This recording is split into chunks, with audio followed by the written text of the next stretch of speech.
Episode 27, Static Shock.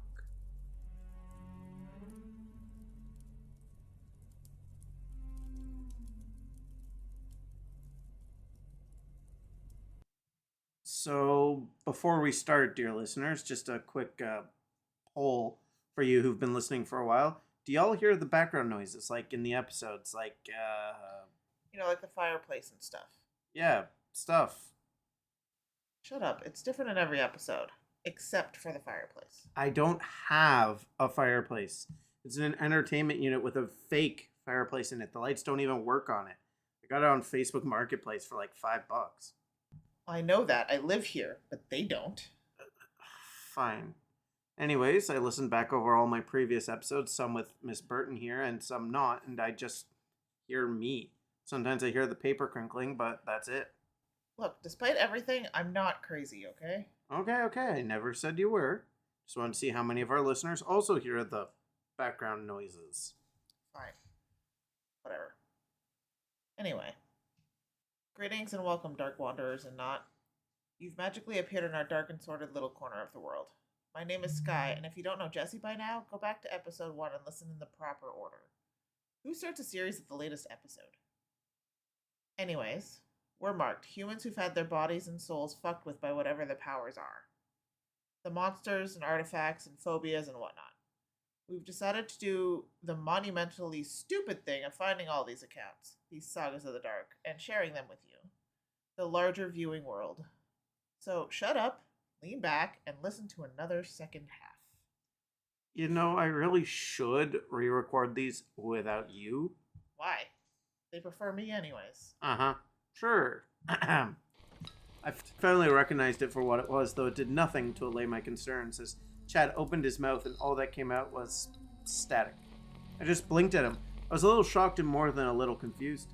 Then he smiled that little snicker he always had, and I figured it was just some insult or joke like always. So I nodded and left. Then I headed home, the stone and my oddly lighted phone sitting beside me. I hadn't forgotten them, but they were largely out of my mind as I tried to figure out what that static sound coming from Chad was. By the time I got home, I was just happy to be away from all that. Just thinking about the house and Chad and that static, it was giving me the heebie-jeebies. I grabbed the tool bag with my phone and the rock and headed in to make something for dinner. I put it on the counter at the bag and went about looking for something easy like craft dinner or something. My kitchen lights began to flash, the oven timer started going off, the house phone, yes, I still had one. Every single electronic device or appliance all started going haywire, even the fridge and the fire alarm. I just had a moment of sheer anxiety, total mental shutdown as my sense of sound was overloaded by dozens and dozens of different noises. Statics, beeps, hums, alarms, everything. Then as quickly as it all started, it was gone. I got up from the sitting position I'd found myself in on the floor and tried to see if any evidence of whatever the hell had just happened could be found, and surprisingly there was.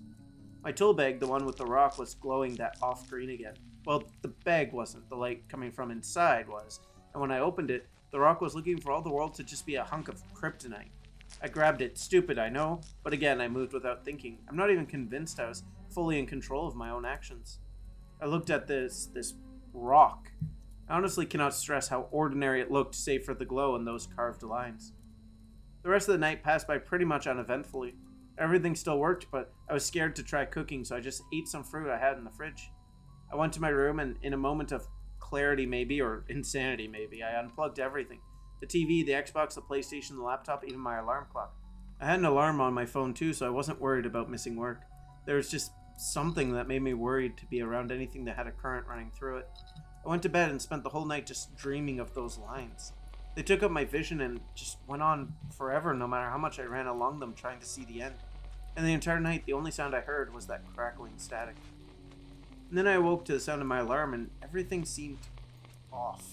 Normal, but not. I couldn't place it, but looking back on it now, it's like my eyes, like they had a filter on them that just faded everything. Only slightly, but colors weren't quite as bright. Everything seemed muted. I blinked a few times trying to clear my eyes, but it never went away. I still didn't really know what it was that I was feeling, so I just tried to put it out of my mind and head to work. The entire time, my radio in my car didn't work. Every station just poured out white static noise. I got to work half expecting everyone to speak in static. It hadn't hit me that this was a scary thing yet, like the stone and the haywire appliances, even the sound. It was weird and spooky, but I hadn't realized yet the inhuman monstrous side to it, the preternatural side, and they didn't. Even Chad was speaking in a normal human voice. It all just led to me thinking I'd been exhausted and probably daydreaming somehow. I cannot believe the capacity I had for rationalizing things. So we headed back to 666 Castle Street. Again, Sean greeted us with no sign of the owner of the house. We went back to the basement, more equipment with us. Went back down the staircase, and that's when stuff started. Like the dangerous stuff. We were carrying coils of wires down with us, as well as our tools and everything. Pretty normal till suddenly Chad fell down the stairs. He was in front of me, and I'd stopped to adjust the wires when he just shouted and thudded down. Now, I'll admit to no small amount of pleasure at seeing him tumble, but I never would have pushed him. I've heard too many stories and seen too many movies where people die from that. Chad was a total primate, but he didn't deserve to die. He hit his shoulder a little on the way down, but thankfully there was only a few stairs, so he was okay. Didn't stop him yelling at me, though, claiming I must have shoved him, at least until we both saw the wire he'd been carrying. It was wrapped around his leg, still held on his shoulder. Now, that should have been impossible. The wires and cables we were carrying were bound in plastic zip ties. They were brand new, and yet, there they were. He pulled them off his leg, looking at them, then me, then them again. He swore a little and got up, and we headed further into the basement, largely trying to figure out what the best place to start was. We could start pretty well anywhere. There's just so much to be done. Chad stomped over to the fuse box, muttering under his breath the whole way. Honestly, I was starting to get the heebie-jeebies again, my mind putting all the events of the last 2 days together in some strange tableau, forcing acceptance into my brain. Something unexplainable was happening, my mind knew it. Then Chad yelled in pain, and I raced over. He yelled that the fuses had shocked him somehow. I didn't know what to say to that, and I doubted he really wanted my opinion anyways. I finished turning off all the power, as we'd warned in our report, into the Caretaker, and turned on the work lights we'd brought. The work was slow and annoying. Tearing out old wiring and replacing it was not something you could do quickly, not without screwing it up, and judging by how often Chad came over to double-check my work, it was clear he thought I was about to screw it up. Eventually his supervising stopped, though, and I felt like I could breathe again. Then I noticed it had been a while since I'd heard anything from him.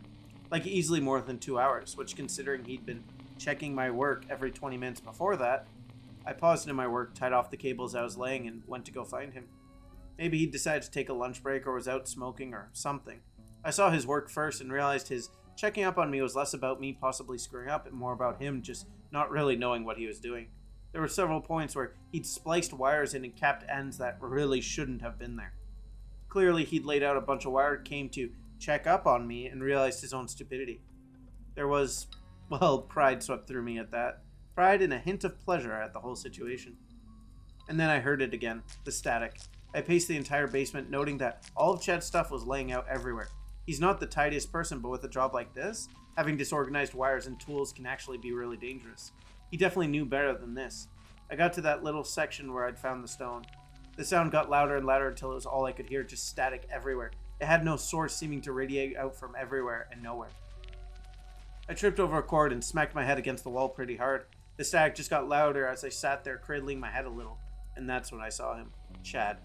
He was bound, I guess is the best word. He was bound to the ceiling, to the rafters behind the drywall we'd have to remove.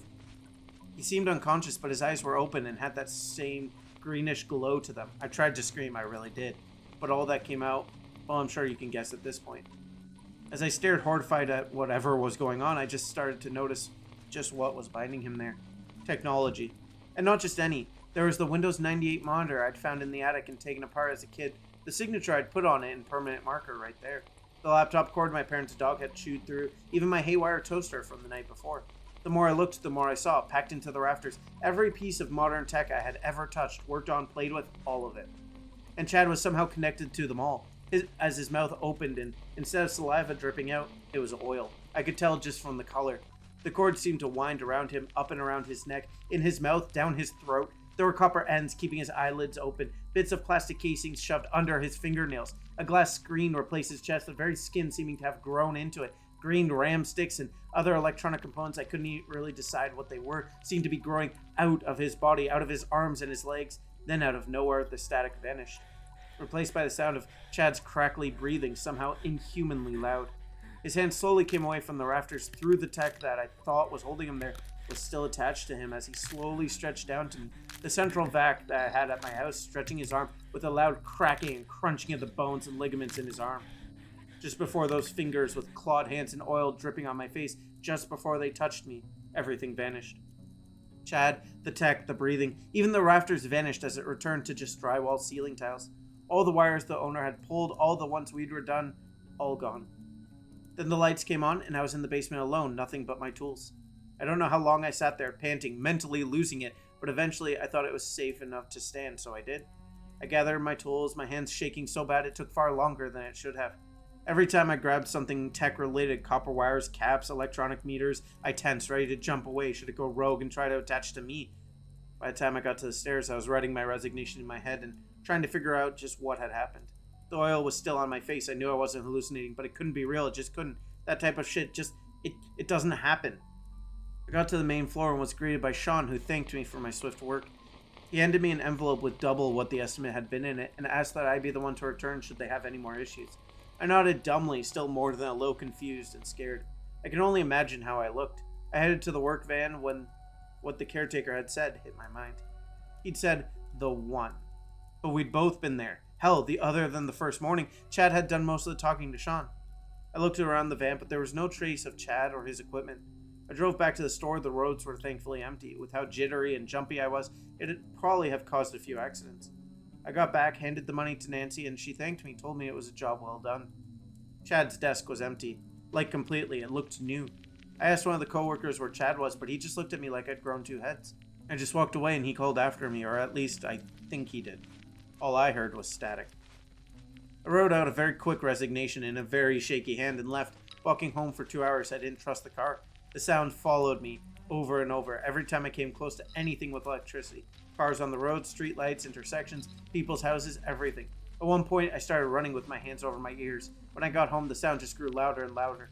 I found that stone, that stupid rock that started everything. I tossed it into a trash bag as well as every electronic thing I could find. I tore the wires out of my walls, ripped power cords off of things. Honestly, I don't know how I didn't electrocute myself. I realistically should be dead. I threw my phone away, everything. Eventually, the sound died down to a dull background noise, but it never went away. I heard your show a little before all this, so I wrote this out and I walked to my friend's house, a 4-hour journey. I wear earplugs now, but everything makes that damn noise. Everything. I'm surrounded by it. When they answered the door, I handed this to them and asked them to send it for me. I don't know what they said back. All I heard was static.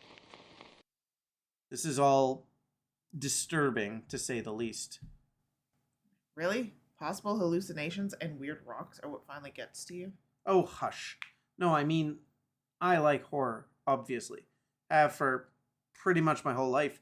Some of it came from that book, but even before then, I liked spooky movies and campfire stories. Tell me something me and all of your listeners don't already know, Chuckles. Still don't get why you call me that, but whatever. What I mean is that I know a lot about horror, about the stories, their origins, their impact on cultures, the most popular ideas, so on and so on and so on. In most, it's almost an unwritten rule that horror isn't a modern thing, that even modern horror has roots in things much older. Like how only old houses are haunted? That's one way of looking at it, yes. Ancient curses, old native burial grounds, so on and so on. Obviously, I know that crazy stuff can still happen now, but there's still that feeling, that reference to age. Audio Agrotaccio is an old book. The thing that replaced Sabrina has, is an old book. Mostly sagas have things from older times, but this one. This one is about modern things, which screws with your understanding of the world. No psychoanalysis, please. Uh-huh. Anyways, nonstop static is not something I have a reference to or knowledge of, but being scared of technology isn't all that new. Nope. Pretty much all tech comes from fear or is motivated by it. All weapons, of course, but also medical advancements, nuclear energy, all the shit Nazi scientists made when other countries recruited them. From rocks to rockets. It all comes from a place of fear. Hey, did you know that doctors used to fear soap? Wait, what? Yeah, thought it'd infect and kill patients. Would refuse to use it. Idiots. Huh. I wonder if that rock is an artifact. Probably. If we're assuming that any object with some level of crazy supernatural BS is a capital A artifact, then a crazy glowing rock that screws with all the tech around definitely falls into that category. Okay, fair. It's not like we have a clear description on any artifacts, nor do we really know how any of them work. Could have been some other kind of object. Sure, Chuckles. Either way, I think we need to be a bit wary if any tech starts going all screwy here. That I can agree with. Well, dear listeners, did this two convince you? Or are you still holding firm to denial? Thank you for listening, and as ever, until the next, let's cross that veil together.